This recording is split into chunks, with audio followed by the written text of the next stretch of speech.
Perkenalkan, nama saya Usman Fatimah Siregar, NIM 0309172053. Saya dari Prodi Pendidikan Ilmu Pengetahuan Sosial semester 7. Video ini saya buat untuk memenuhi tugas mata kuliah kajian White Collar Crime dengan dosen pengampu Ibu Asrina Mardia SHI MU. Jadi, baiklah, pada critical book review kali ini saya akan melakukan critical terhadap 3 buku.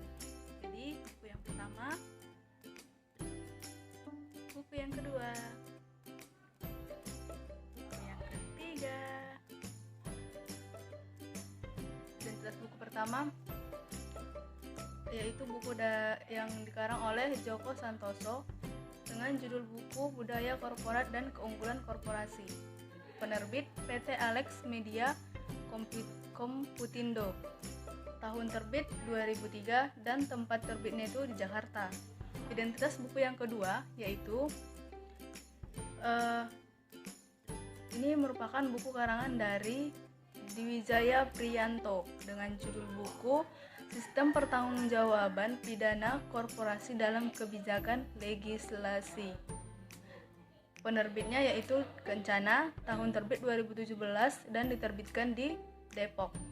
Kemudian buku yang ketiga yaitu yang ditulis oleh Hasbullah dengan judul Direksi Perseroan Terbatas serta Pertanggungjawaban Tindak Pidana Korporasi. Ini diterbitkan di Kencana dan tahun terbitnya itu 2017, diterbitkan di Jakarta. Jadi sebelum saya akan memulai critical book saya akan menjelaskan terlebih dahulu apa itu korporasi. Baiklah, sebelum saya mulai untuk mereview ketiga buku yang saya pilih, saya akan menjelaskan terlebih dahulu apa itu korporasi. Jadi korporasi adalah suatu perseorangan yang memiliki badan hukum atau disebut juga perkumpulan yang dipimpin oleh seorang pengemban atau pemilik perusahaan tersebut. Dalam perseroan sering terjadi tindak pidana korporasi ataupun tindak pidana keraputi, yaitu contohnya dengan penggelapan dana maupun penaikan harga yang tinggi. Oke, sekarang kita masuk ke ringkasan buku yang pertama. Buku yang pertama ini membahas tentang budaya korporasi. Jadi dalam buku ini menjelaskan bahwa budaya korporat yang pada umumnya merupakan pernyataan filosofis dapat difungsikan sebagai tuntunan yang menuntut para karyawan karena diformulasikan secara formal ke dalam berbagai peraturan dan ketentuan suatu perusahaan. Dengan membakukan budaya korporat sebagai suatu acuan bagi kesatuan atau peraturan yang berlaku, maka para pemimpin dan karyawan secara tidak langsung akan terikat dan dapat membentuk sikap serta perilaku yang sesuai dengan visi dan misi dalam suatu perusahaan. Maka dari pernyataan tersebut kita dapat menyimpulkan dengan melakukan akulturasi budaya korporasi, selain akan menghasilkan sumber daya manusia yang baik dan berkualitas, juga akan menjadi penentu suksesnya suatu perusahaan.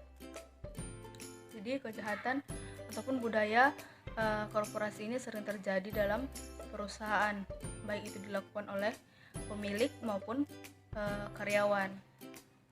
Kemudian selanjutnya ringkasan buku yang kedua. Di sini dengan judul buku yang kedua itu dengan judul Sistem Pertanggungjawaban Tindak Pidana Korporasi.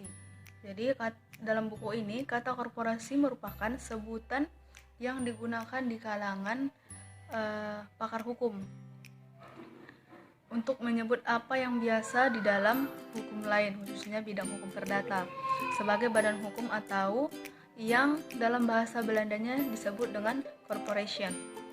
Jadi bicara tentang tindak pidana tidak pernah lepas dari yang namanya sebuah pertanggungjawaban. Jadi ketika seseorang melakukan suatu tindak pidana maka dia harus bertanggung jawab. Salah satunya yaitu contohnya tindak pidana korporasi. Jadi di sini ada hukum yang mengikat seseorang ketika melakukan suatu tindakan korporasi. Jadi dasar adanya tindak pidana korporasi ini adalah asas legalitas. Sedangkan dasar dipidanakan adalah akibat asas kesalahan. Berarti pembuat tindak pidana hanya akan dipidana jika ia melakukan kesalahan ataupun tindak pidana tersebut. Kapan seseorang dikatakan mempunyai kesalahan merupakan hal yang menyangkut masalah pertanggungjawaban pidana. Jadi pada buku kedua ini dia lebih menekankan kepada pertanggungjawaban orang-orang yang melakukan tindak pidana korporasi. Kemudian next ke buku yang ketiga, yaitu ini hampir sama dengan buku yang kedua, yaitu sistem pertanggungjawaban tindak pidana korporasi. Jadi dalam buku ketiga ini terdapat 5 bab, yakni pada bab 1 dia berisi tentang pendahuluan, kemudian pada bab 2 dia berisi tentang hukum perseroan terbatas, kemudian bab 3 dia ada organ perseroan, bab keempat dia di sini ada kedudukan dan tanggung jawab hukum perseroan terbatas, dan yang terakhir bab kelima di sini membahas tentang pertanggungjawaban perseroan terbatas sebagai korporasi. Jadi di dalam buku yang ketiga ini dia itu lebih fokus pada kejahatan korporasi dalam perusahaan perseorangan dan pertanggungjawabannya. Jadi kegiatan korporasi dalam buku yang ketiga ini adalah tindak pidana yang dilakukan oleh pegawai maupun karyawan yang bisa dikenakan sanksi. Sanksinya itu sanksi hukuman pidana, bahkan sampai kepada penutupan perusahaan perseorangan tersebut. Itu dia isi dari ketiga buku yang saya pilih. Kemudian selanjutnya saya akan membahas tentang kekhasan dan kemutahiran buku-buku yang saya pilih. Yang pertama, kekhasan buku yang pertama yaitu buku yang pertama ini ditulis melalui hasil penelitian yang telah didapatkan oleh orang lain.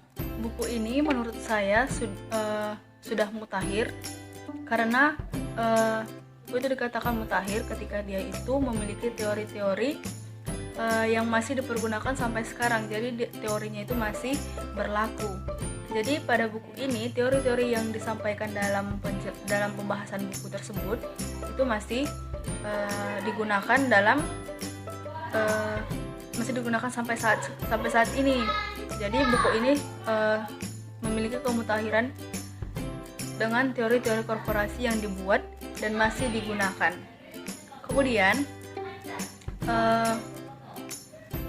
buku yang kedua ini memiliki kekhasan di mana di setiap akhir pembahasan penulis selalu membuat kesimpulan dari setiap pembahasan yang sudah disampaikan di dalam buku tersebut, selalu dibuat kesimpulan dari pembahasan tersebut. Buku ini juga menurut saya sangat mutakhir dengan teori-teori korporasi yang dituliskan di dalam buku tersebut, yang dibuat dengan mengikuti perkembangan zaman juga.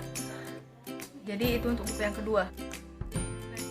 Jadi dalam buku yang ketiga yaitu karya dari Hasbullah, terdapat daftar singkatan yang dapat memudahkan pembaca. Jadi dalam buku ada beberapa singkatan-singkatan yang di sini merupakan salah satu kekhasan buku ketiga ini. Jadi di setiap singkatan-singkatan tersebut diberikan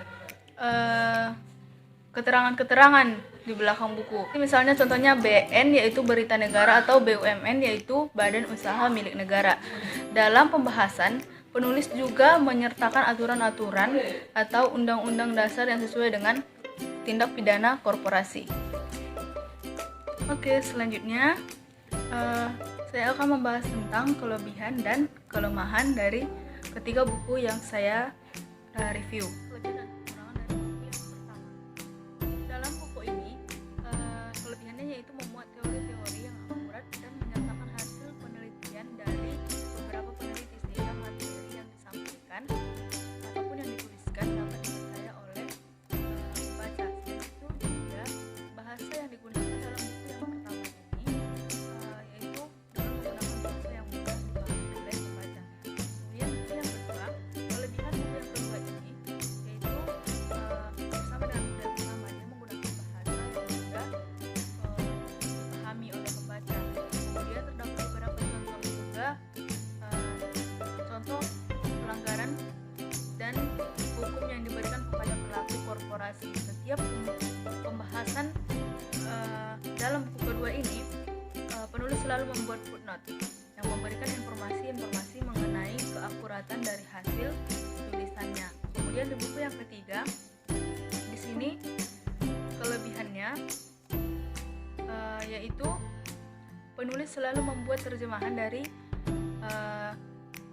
pembahasan-pembahasan yang menggunakan bahasa asing, sehingga memudahkan pembaca dalam memahami arti dari pembahasan yang telah disajikan.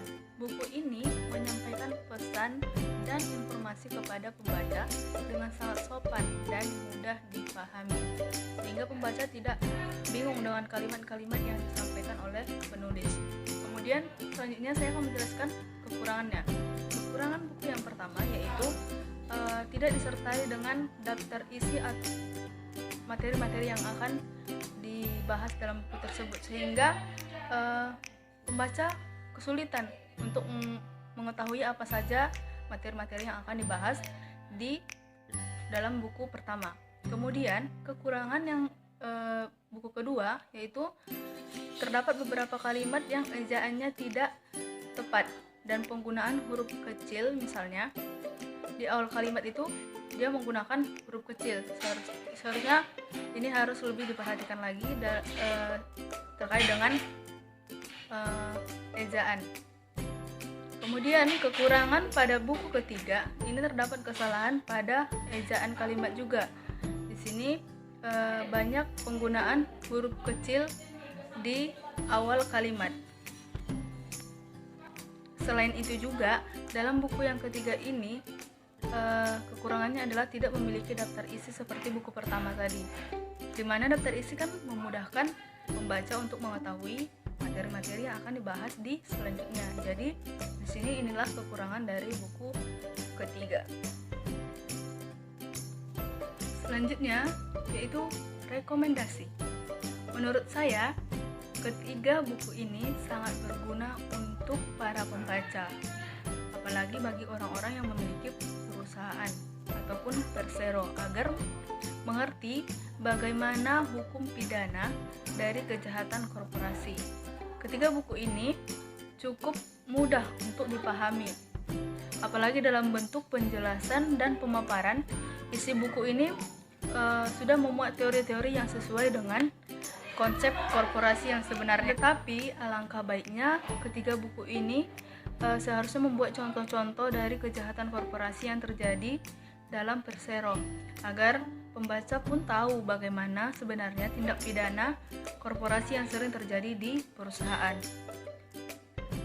Kemudian dilihat dari kelemahan-kelemahan ketiga buku ini, saya memberikan rekomendasi untuk buku pertama dan ketiga agar membuat daftar isi untuk memudahkan pembaca mengetahui materi-materi yang akan disampaikan di dalam buku tersebut. Dan rekomendasi untuk buku yang kedua yaitu agar lebih memperhatikan tanda bacanya dan lebih memperhatikan penulisan-penulisannya agar lebih baik lagi. Kemudian yang terakhir yaitu simpulan. Persamaan dari ketiga buku ini adalah ketiga-tiganya membahas tentang konsep daripada korporasi dan tindak pidana korporasi. Kemudian dari ketiga buku ini sama-sama baik, sama-sama memiliki kelebihan serta sama-sama memiliki kekurangan. Namun jika dilihat dari kelengkapan dan kesesuaian isi dari materi yang disampaikan, buku ketiga ini menurut saya lebih lengkap. Maka dari itu dapat disimpulkan bahwa kelemahan dan kekurangan yang terdapat di dalam buku 1, 2 maupun buku yang ketiga bukan berarti mengurangi substansi dari pesan maupun informasi yang ingin disampaikan oleh penulis.